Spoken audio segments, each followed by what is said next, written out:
Baca. 2017 atau 3 Hai, aku Omar Esteglal. Di series ini aku berperan sebagai Rehan Dewantoro, atau disering panggil Rehan, Ray, dan Han.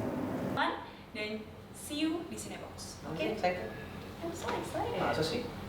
Rehan itu sebenarnya seorang yang bisa dianggap oleh orang-orang lain itu sebagai wunderkind ya. Dia itu berbakat, dia itu sutradara yang menang piala, membuat film yang lumayan berkualitas.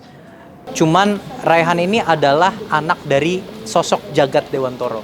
Jagat Dewantoro ini adalah orang sutradara yang lumayan legendaris di universe kita ini, dan Jagat Dewantoro ini karena saking suksesnya, jadi Rehan itu merasa bahwa ambisi dia itu untuk mengalahkan seorang Jagat Dewantoro.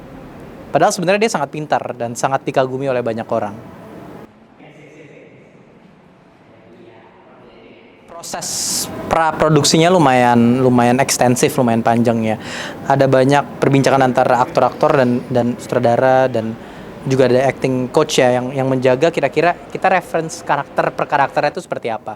Jadi pertama ada Rehan ini based on beberapa orang, gabungan orang yang memang ada di real life gitu loh. Jadi untuk risetnya itu tuh lumayan menarik ya, karena kita dari mulut ke mulut yang kebetulan kita sama-sama kenal. Oh iya, ini mengingatkan kita dengan ini, mengingatkan kita dengan itu, dan itu salah satu riset yang utamanya dari mencari Rehan. Kedua, itu untuk establish kira-kira Rehan ini orangnya seperti apa dalam kampus gitu loh, dalam situasinya, dan seperti apa sebagai anak.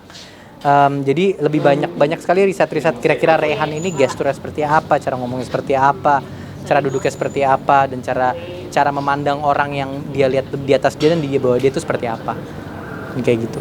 Banyak sekali perbedaan Omara dengan Rehan ya. Pertama, Rehan ini orangnya kurang tidak petakilan, orangnya sangat tenang, orangnya kalau duduknya sudah diam, dan dia berwibawa, dia itu sangat put together gitu ya, dan dia itu lumayan sedikit chin up, sedikit sombong. Sedangkan Omara itu orangnya tidak bisa diam. Jadi untuk mensituasikan bahwa dia harus duduk diam still gini sambil mendengarkan tuh menurutku agak lumayan challenging ya, karena ada sedikit beberapa gestur yang tiba-tiba keluar di mana aku kayak, nah ini udah nggak boleh nih goyang-goyang gitu sih. Itu yang signifikan itu. Kesamaannya Rehan dan Omara itu sama-sama suka bingung dalam artian bingung mau apa dalam hidup. Sangat kuat ya, karena Rehan ini sarana protagonis kita, Lala, untuk mencari apa yang dia inginkan sebenarnya, dan Rehan ini sarana untuk mengantarkan Lala nih terhadap apa yang dia inginkan. Itu pertama. Kedua, Rehan ini juga sangat penting karena akhirnya semua proyek akhirnya itu tidak akan terjadi kalau misalnya tidak ada realisasi diri tentang Rehan. Rehan itu ternyata kayak gitu. Jadi sangat penting untuk plotnya. Rehan ini mengajarkan kita bahwa hidup cukup itu tidak cukup.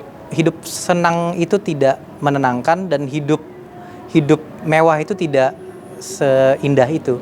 Rehan mengajarkan kita bahwa terkadang kalau kita sudah pintar, sudah tampan, sudah jago, sudah handal, dan sudah nomor satu pun kita tidak cukup. Masih ada ambisi untuk lebih. Jadi dalam konteks ini Rehan ingin mengejar bisa lebih baik daripada bapaknya. Tapi ketika bapaknya pun bilang ya sudah, buktikan, tidak cukup untuk Rehan gitu loh. Jadi bahwa pengakuan itu tidak berarti kita sudah dimiliki oleh dunia gitu loh. Rehan juga mengajarkan kita bahwa sebenarnya dunia itu tidak peduli dengan kita, dan kita terlalu peduli soal dunia gitu sih. Makna dari meraih mimpi adalah sebuah panggilan yang kita beri untuk hidup ini, karena mungkin kita tidak yakin apa artinya hidup. Maka kita membuat mimpi, dan mimpi itu yang kita kejar. Karena untuk mengejar kematian atau mengejar hidup itu sesuatu yang tidak kita mengerti. Mimpi bisa lebih dimengerti.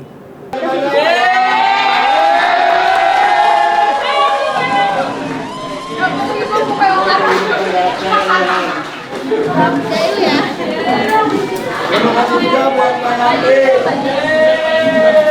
Terima kasih juga buat Pak Nabi. Sadar dulu.